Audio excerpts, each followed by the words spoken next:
கேடி பைய 2 முட்டை பப்ஸ் எனக்கு வச்சிருந்தது ஒன்று, அவனுக்கு வச்சிருந்தது ஒன்று. ரெண்டையும் தின்னுட்டு வெஜ் பப்ஸை மட்டும் விட்டு வச்சிருக்கான். வாங்க என்னன்னு போய் கேட்போம். அது மட்டும் இல்லாமல் இங்கே பார்த்தீங்க அப்படின்னா சாக்லேட் உள்ள இறங்கிக்கிட்டு இருக்கு. டேய் இது யார் சாப்பிட்டா?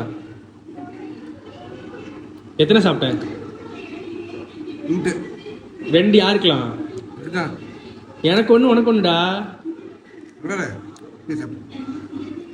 அதுக்கு பதில் எதை சாப்பிடணுமா? ஆ எனக்கு முட்டை பப்ஸ் தான் வேணும். வெட்டு வெட்டுன்னு வெட்டிட்டியா? அது ஏன் பப்ஸை வெட்டி இருக்கடா, ஓம் பப்ஸை வெட்ட வேண்டியது. ரெண்டுமே என் பப்ஸ் ஓம் பப்ஸ் ரெண்டையும் சாப்பிட்டியா? அப்போ எனக்கு கிடையாதா முட்டை பப்ஸு?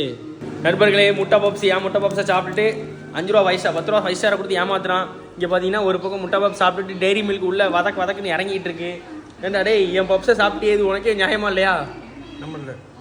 நியாயமா இல்லையா? நியாயமா இல்லையா? 2 முட்டை பப்ஸை சாப்பிட்டாலும் 5 ஸ்டாரை கொடுத்த நேர்மை எனக்கு ரொம்ப பிடிச்சிருக்கு.